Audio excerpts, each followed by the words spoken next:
थी। आज मैं आप लोगों को एक शिव बाबा का बहुत ही प्यारा सा भजन सुना रही हूँ। और मैं सभी बहनों से हाथ जोड़कर प्रेयर करती हूँ कि अगर मेरे से कोई गलती है होती है तो आप मुझे माफ़ करना और मेरे चैनल को लाइक और सब्सक्राइब करना। ये भजन बहुत ही अच्छा है जो दुनिया से हमारे को बिल्कुल डिटैच करके एक परमात्मा के साथ जोड़ता है। और जब उसके साथ हम जुड़ते हैं तो कैसा रूहानियत का नशा चढ़ता है। तो आइए इस भजन को हम गाते हैं और अपने हर भाव को, हर संकल्प को परमात्मा के साथ जोड़ते हुए अपने अपने अनुभव से उसको याद करो। एक दूसरे का अनुभव नहीं मैच हो सकता क्योंकि सभी आत्मा अलग अलग है ना। तो सभी अपने अपने अनुभव देखो और जैसे जुड़ते हो अपने हिसाब से जुड़ो, कोई किसी के साथ नहीं जुड़ सकता है। तो बाबा से दिल लगाते हैं और बड़े प्यार से गाते हैं।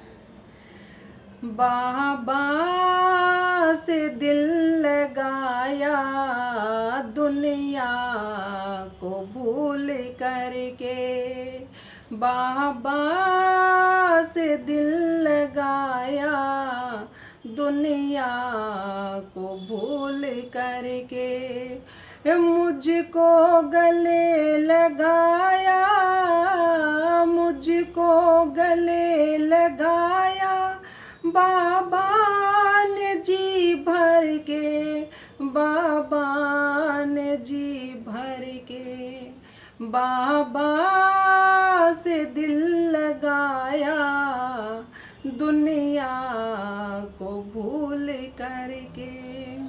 क्या था प्यार मेरा दुख भरे संसार में, बट गया था प्यार मेरा माया के बाजार में, खो गया था प्यार मेरा दुख भरे संसार में, मिट गया था प्यार मेरा माया के बाजार में, संसार मिल गया अब बाबा से मिल करके, संसार मिल गया अब बाबा से मिल करके, बाबा से दिल लगाया दुनिया को भूल करके। बाबा का प्यार मीठा बंधन जो रेशम की डोरी, अखियाँ अब लग निहारे बाबा जो चंदा को चकोरी, बाबा का प्यार मीठा बंधन जो रेशम की डोरी, अखियाँ अब लग निहारे बाबा जो चंदा को चकोरी, आए थे साथ देने भगवान साथी बन कर, आए थे साथ देने भगवान साथी बन कर, बाबा से दिल लगाया दुनिया को भूल करके, मुझको गले लगाया, मुझको गले लगाया बाबा ने जी भर के, बाबा ने जी भर के।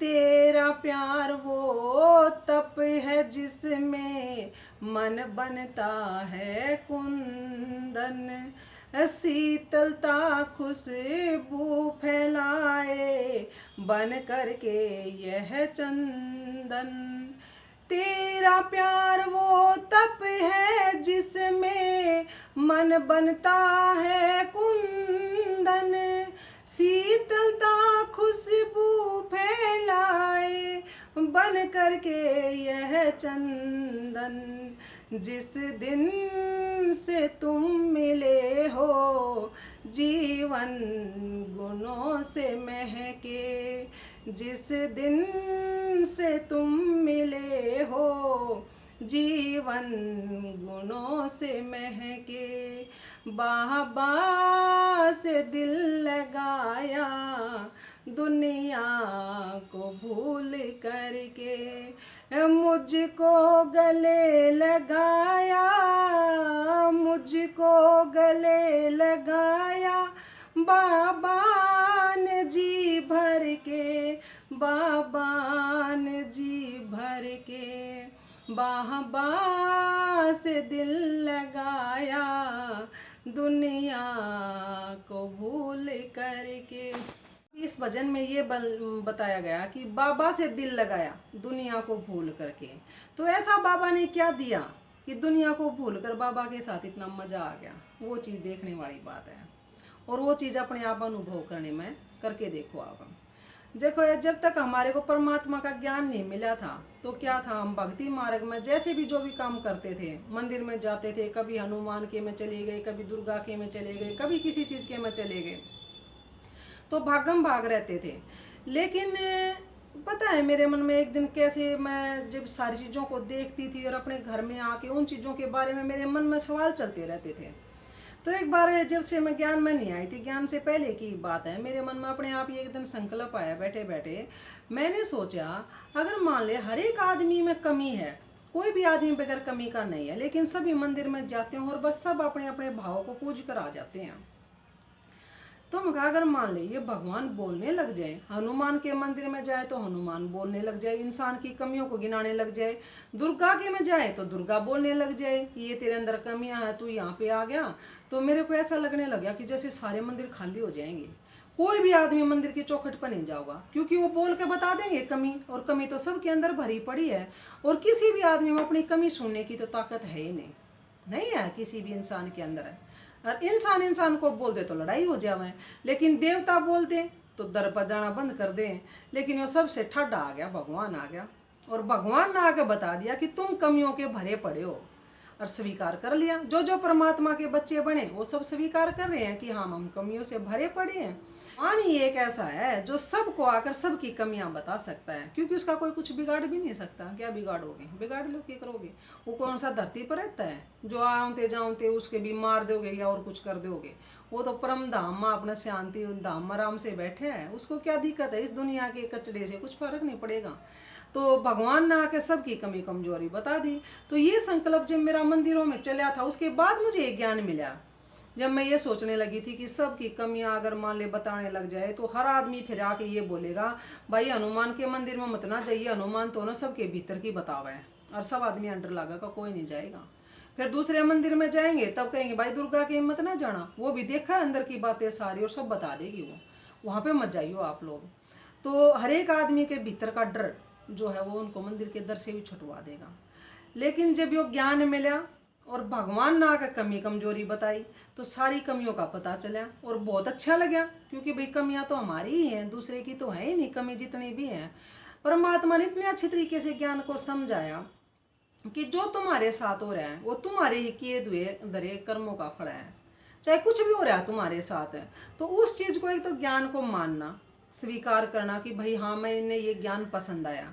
देखो, ज्ञान कोई ऐसी चीज़ नहीं है किसी पर थोपा जा सकता है। ज्ञान एक ऐसी चीज़ है कि भाई हमने कोई चीज़ को सुना, और सुनने के बाद वो चीज़ मुझे अच्छी लगी, अच्छी लगने के बाद उसमें मैं कितनी डटी, और डटने के बाद मैंने उसका कितना असर करा, और असर करने के बाद मैं उसको कितनी गहराई में मेरे को जाने की ज़रूरत है।